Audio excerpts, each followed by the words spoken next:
Iran ने रात गए ट्रंप पर बिजलियां गिरा दी हैं। मुज़ाकरात खत्म, जंग दोबारा शुरू।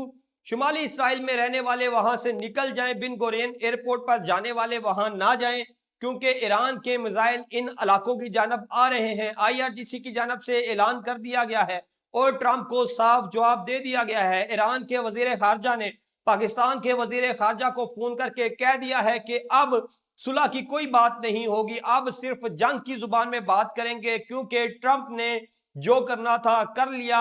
अब हम मजीद टक की बत्ती के पीछे नहीं लगेंगे। और ईरान ने सीधा सादा स्टैंड ले लिया है। सिर्फ ईरान नहीं बल्कि सऊदी अरेबिया भी मैदान में आ चुका है और उसने पहली बार खुलकर इसराइल के खिलाफ इंतहाई सख्त बयान जारी कर दिया है। और अब यूं लगता है कि मुसलमान ममालिक मिलकर इसराइल के खिलाफ एक हो चुके हैं और इसराइल ने लिबनान के अंदर जो जुल्म किए, अब उनका बदला लेने का वक्त आ चुका है। इसराइल को इंतहाई सख्त वार्निंग्स सिर्फ ईरान नहीं बल्कि सऊदी अरेबिया की जानब से भी जारी कर दी गई है। इस वक्त मशरक वस्ता के मुमालिक बहरीन, कुवैत, कतर, मुत्तहिदा अरब अमारात और सऊदी अरेबिया में खतरे की घंटियां बज चुकी हैं। IRGC ने अपने मिसाइल सेट कर लिए हैं, उंगलियां ट्रिगर पर हैं और ट्रंप की धोड़े लग चुकी हैं। पूरी रात ट्रंप नहीं सोए और ईरान को मनाने के लिए कालें करते रहे, जबकि ईरान की जानब से किसी भी काल का जवाब नहीं दिया गया। ईरान ने वाजिया कर दिया मीडिया में आके कि अब हम अमेरिका के साथ डायरेक्ट मुज़ाकरात नहीं करेंगे। जब पाकिस्तानी रात को सो रहे थे तो दुनिया में कुछ बड़ी डेवलपमेंट्स हो रही थी, वो डेवलपमेंट्स जो आने वाले मुस्तकबिल का नक्शा बदल सकती हैं, जिन्होंने अमन के जो पैगामात आ रहे थे, अमन के जो साइंस आ रहे थे कि दुनिया में अब अमन आ जाएगा, उन तमाम साइंस को रिजेक्ट कर दिया है। पेट्रोल की कीमतें रातों रात दोबारा से बढ़ चुकी हैं और इस वक्त यूरोप में भी खतरे की घंटियां बज रही हैं, क्योंकि यूरोप में जो स्ट्रेटेजिक ऑयल रिजर्व्स थे वो खत्म हो चुके हैं और जंग दोबारा शुरू होती है तो यूरोप की मईशत कोलैप्स कर जाएगी।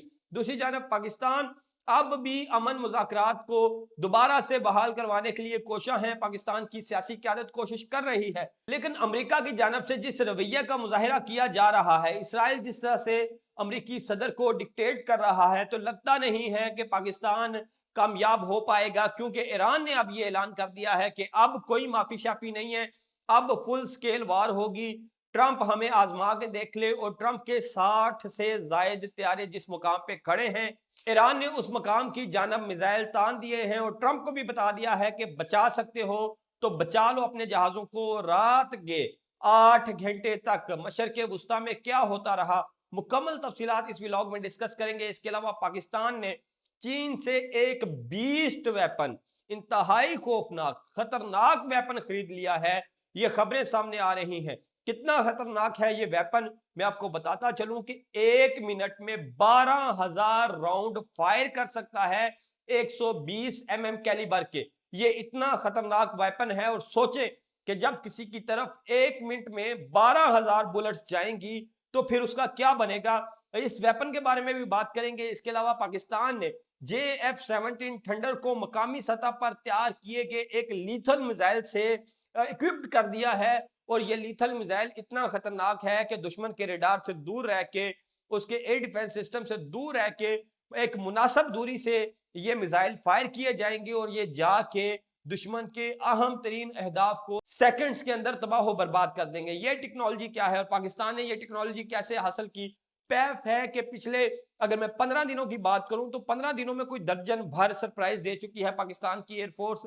और ये सरप्राइज तो स्पेशली अफगानियों के लिए है, जिनको बड़ा मान है कि वो S-400 खरीद चुके हैं और अब उनका कोई कुछ नहीं बिगाड़ सकेगा। और पाकिस्तान ने इस वेपन की नुमाइश करके इसको सरेआम दुनिया के सामने रख के बता दिया है कि लें जी, ये आ गया आपके S-400 का अब्बू। और दूसरी जानब इसराइल पर यूरोप के अंदर बड़ी पाबंदी लगा दी गई है।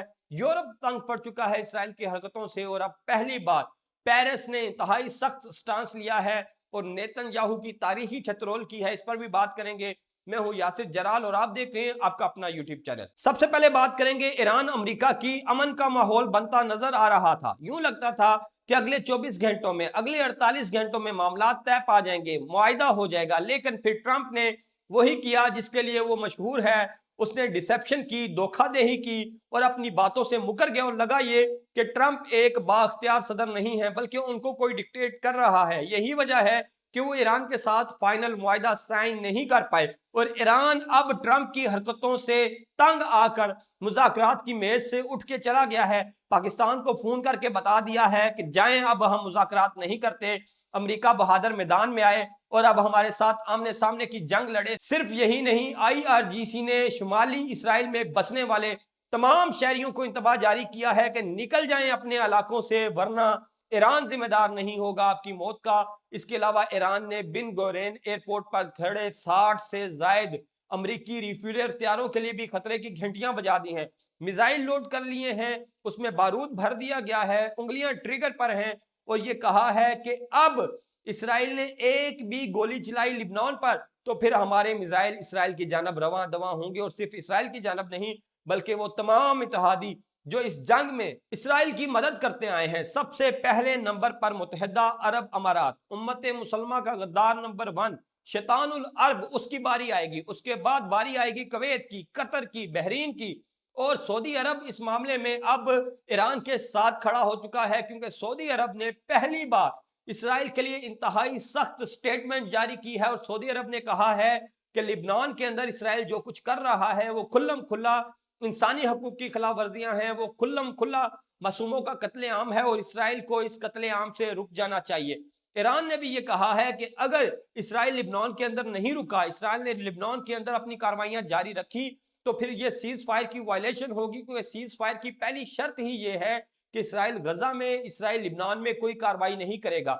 जबकि ट्रंप की नाक के नीचे इसराइल मुसलसल ये कार्रवाइयां करता आ रहा है, जिसकी वजह से ईरान मुज़ाकरात की टेबल से उठ गया है और कहा है कि अगर आपको जंग लड़ने का शौक है तो आए, फिर जंग लड़ते हैं, हम ये मुज़ाकरात नहीं खेलते। यही वजह है कि जब ईरान ने सख्त स्टांस लिया है तो अमेरिका की दौड़ें लग गई हैं। ट्रंप रात पूरी सो नहीं सके और वो फिर फोन करना शुरू हो गए और ट्वीट्स करना शुरू हो गए कि मैंने नेतन्याहू को समझा दिया है कि अब लिबनान पे कोई हमला नहीं करना, वो फोर्सेस जो तुमने बैरूत की जानब रवाना की हैं उन्हें फौरन वापस बुलवा लो, वो जो 24% लिबनान पर तुम्हारा कब्जा हो चुका है उसे फौरन छोड़ दो और लिबनान से अपनी फौजें लेके फौरन निकल जाओ। क्योंकि ट्रंप को यह पता है कि अब वो ईरान के साथ जंग का खतरा मोल नहीं ले सकता। अब ईरान के साथ जंग की तो जो ठुकाई होगी रहती दुनिया तक, दुनिया उसको याद रखेगी और अमेरिका की 7 नस्लें याद रखेगी कि हमने किसी मुल्क के साथ पंगा लिया था। यही वजह है कि ट्रंप ने ईरान की धमकियों के बाद, ईरान के टेबल से उठ जाने के बाद फौरी इकदाम किए हैं और इसराइल को कहा है कि अब एक भी गोली लिबनान की जानब नहीं चलनी चाहिए, क्योंकि लिबनान की जंग को लेकर सऊदी अरेबिया ने भी वार्निंग जारी कर दी है कि अगर आप लिबनान के अंदर ये सब कुछ करेंगे तो फिर हम आपके साथ खड़े नहीं होंगे। इस वक्त ईरान मुज़ाकरात की टेबल पर एक शेर की तरह खड़ा है और उसने अमेरिका को ऐसे ललकारा है कि उम्मत मुसलमा के कलेजे ठंडे हो गए हैं। इस वक्त अब मुकाबले का जोड़ पड़ चुका है वो ईरान, जिसके बारे में ट्रंप ये बयानियां बनाने की कोशिश कर रहे थे कि वो चाहता है मुज़ाकरात हो जाए। ट्रंप की जो दौड़ें लगी हैं रात से, उससे ये लगता है कि अमेरिका अब ये चाहता है कि बस मुज़ाकरात हो। ईरान ने ये जो जंग का ऐलान कर दिया है, हम ये खतरा मोल नहीं ले सकते। यही वजह है कि इसराइल को मनाया गया है कि लिबनान में अपनी कार्रवाइयां रोकी जाएं। लेकिन अब देखना यह है कि ये मामला किस तरफ जाता है। इस वक्त हालात कशीदा होते नजर आ रहे हैं, जंग दोबारा से सरों पर मंडला रही है और यही वजह है कि रातों रात पेट्रोल की कीमतें दोबारा से 8% इजाफे के साथ $100 फी बैरल के करीब पहुंचने वाली हैं। ये एक खतरे की घंटी है यूरोप के लिए, क्योंकि यूरोप के स्ट्रेटेजिक ऑयल रिजर्व्स खत्म हो चुके हैं और अब यूरोप के पास ऑप्शंस बहुत कम रह गए हैं। ईरान अमेरिका जंग खत्म नहीं होती तो सबसे पहले यूरोप कोलैप्स करेगा। जहां ये सब कुछ चल रहा है तो वहीं पाकिस्तान भी सरप्राइज पर सरप्राइज दे रहा है। पाकिस्तान ने एक वेपन चीन से खरीदा है जिसकी अभी तक सरकारी सतह पर तस्दीक नहीं हुई, लेकिन इंटेलिजेंस सोर्सेज ये कह रहे हैं कि पाकिस्तान ने चीन से LD-3000 वेपन खरीद लिया है। ये एयर डिफेंस वेपन है जो ड्रोन्स को गिराने के लिए इस्तेमाल होता है। ड्रोन स्वाम में अगर कोई आप पर हमला होता है, ड्रोन का एक बड़ा जाल पाकिस्तान की जानब आता है, तो पाकिस्तान इस वेपन की मदद से सेकंड्स के अंदर उस पूरे के पूरे ड्रोन हमले को नकारा बना सकता है, क्योंकि LD-3000 वेपन 1 मिनट में 12,000 बुलेट्स फायर करता है। 12,000 बुलेट्स, और ये बुलेट 1 मिनट के अंदर फायर होती हैं और इनका कैलिबर होता है 120 mm।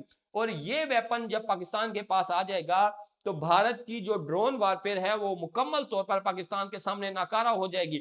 इसके अलावा जो निचली सतह पर प्रवास करने वाले मिसाइल हैं वो भी इस एयर डिफेंस की रेंज में आ जाएंगे और उनका भी पाकिस्तान के अंदर दाखिल होना मुश्किल हो जाएगा। इसके अलावा पाकिस्तान ने अपने JF-17 थंडर जहाजों को भी एक जदीद और पाकिस्तान में बनाए गए वेपन से इक्विप्ड कर दिया है, जिसका नाम है AZB-81LR। और ये गाइडेड बम है। ये ऐसा मिसाइल है जो एक मुनासिब दूरी से, एक ऊंचाई से दुश्मन पर फायर कर सकता है, पिन पॉइंट प्रिसिशन से दुश्मन के अहदाफ को हिट कर सकता है।